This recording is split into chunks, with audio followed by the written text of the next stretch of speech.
votre gloire a-t-elle été volée? Voici 30 signes qui le montrent.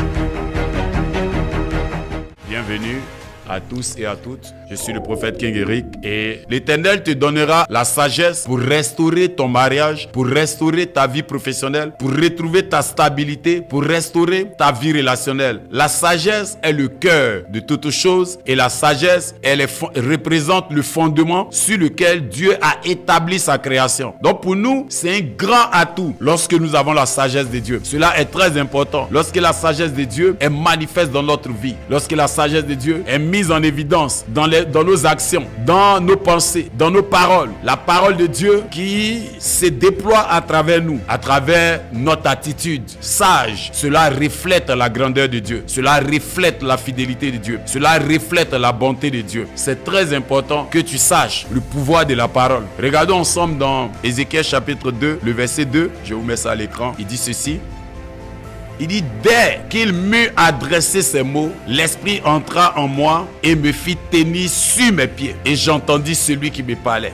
Donc vous pouvez comprendre ici comment la puissance de Dieu transforme, comment la puissance de Dieu change à travers la parole de Dieu. La parole de Dieu a un pouvoir immense. La parole de Dieu a un pouvoir terrible. La parole de Dieu a un pouvoir qui va transformer ta vie de manière radicale, qui va transformer ta vie d'une manière que toi-même tu ne saurais l'expliquer. C'est pourquoi c'est important, lorsque tu entends la parole de Dieu, de la saisir et de la prendre au sérieux. Le plus gros impact que j'ai pu connaître dans ma vie a été lorsque j'avais capté des révélations de la parole, lorsque j'avais capté des vérités des Écritures. Cela a chamboulé ma compréhension des choses. Cela m'a catapulté dans une persuasion de la fidélité de Dieu et de la véracité de la manifestation de Christ dans le commun des mortels. Et c'est effectif. La tombe est vide parce qu'il est vivant. La tombe est vide parce qu'il est vivant. La tombe est vide parce qu'il est vivant. Et je crois que la vie de Christ va s'incarner dans la vie de quelqu'un aujourd'hui. Elle va s'incarner dans la maison, le foyer, l'activité quotidienne de quelqu'un au nom puissant de Jésus. Donc ici, nous entrons directement dans le vif du sujet de ce que la gloire, même si elle ne peut pas être tuée, elle peut être cachée. Et que la gloire peut être empruntée. La gloire peut être emprisonnée. La gloire peut être blessée. La gloire peut être avortée. La gloire peut être empêchée. La gloire peut être transférée. La gloire peut être échangée. La gloire peut être utilisée par des méchants. La gloire peut être enterrée. La gloire peut être affligée. La gloire peut être retirée. La gloire peut être attachée. La gloire peut être manipulée. Et la gloire peut être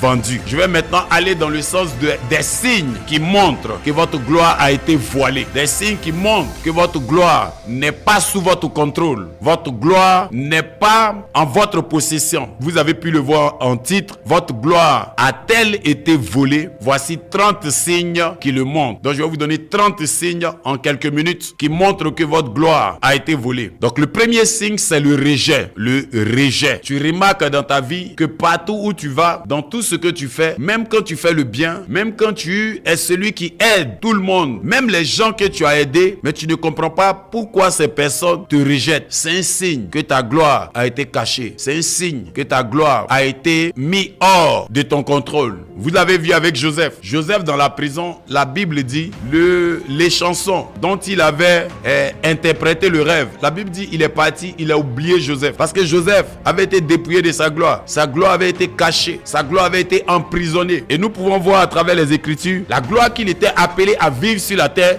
des gens se sont levés et ils l'ont rejeté. Loin de la zone où il devait manifester cette gloire. Pourquoi j'ai dit loin de la zone où il devait manifester cette gloire? Vous pouvez voir ça dans le verset 6 et le verset 7. Amen. Vous pouvez voir ça dans le verset 6 et le verset 7. La Bible dit, il dit à Jephthé, viens, tu seras notre chef et nous combattons les fils d'Amon. Et verset 7, Jephthé répondit aux anciens de Galade, n'avez-vous pas eu de la haine pour moi et ne m'avez-vous pas chassé de la maison de mon père? Pourquoi venez-vous à moi maintenant que vous êtes dans la détresse? Mais ce qui nous intéresse ici, c'est le verset 6. La Bible dit, il dit à Jephthé, viens, tu seras notre chef et nous combattrons les fils d'Amon. Bien aimé, regardez ici, les mêmes qui l'ont chassé sont revenus, ils sont venus le récupérer. Ils viennent le récupérer, ils lui demandent qu'il devienne leur chef. Ici, c'est très important de comprendre que des gens peuvent te rejeter parce qu'ils ont vu ta destinée prophétique. Des gens peuvent te refuser parce qu'ils ont vu ta destinée prophétique. La Bible dit, ils avaient chassé Jephthé. Mais à cette époque, tu allais avoir l'impression que c'était à cause d'un héritage qu'ils avaient chassé Jephthé. Mais le diable en eux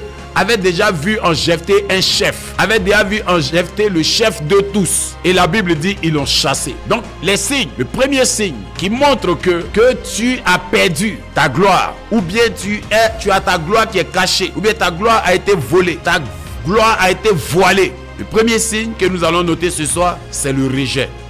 Lorsque tu te retrouves rejeté inutilement, lorsque tu te retrouves rejeté et méprisé inutilement, c'est un signe important pour que tu t'interroges sur le fait qu'il y a quelque chose pour toi dans l'endroit où on t'a chassé. Et tu dois comprendre la nécessité qu'il y a pour toi d'user de sagesse pour savoir récupérer cette chose-là. Jérusalem était le lieu où on tuait les prophètes. Jésus le savait. Nous le voyons lorsque lui-même il témoigne, « Oh Jérusalem, toi qui tues les prophètes. » Il le savait, mais la Bible dit, le jour où il devait entrer à Jérusalem, il a demandé qu'on aille chercher un ânon. Et il est monté sur l'ânon pour entrer avec des chants, avec des célébrations. Il savait que ce qu'il faisait allait lui coûter la vie, mais il a fait parce qu'il avait reçu l'esprit de sagesse. Et il savait que si ses ennemis s'élevaient, ça pouvait pas être pire pour lui, mais bien au contraire, ça allait accélérer la parole qui concernait sa vie. Ça allait accélérer l'accomplissement de la parole qui concernait sa vie. Et la Bible dit, Jésus l'a fait. Donc il est important de recevoir la sagesse pour savoir aussi surmonter le rejet et pouvoir entrer dans sa destinée prophétique. Pour pouvoir surmonter le rejet et pouvoir manifester la gloire que tu avais auprès de Dieu avant que le monde ne soit créé.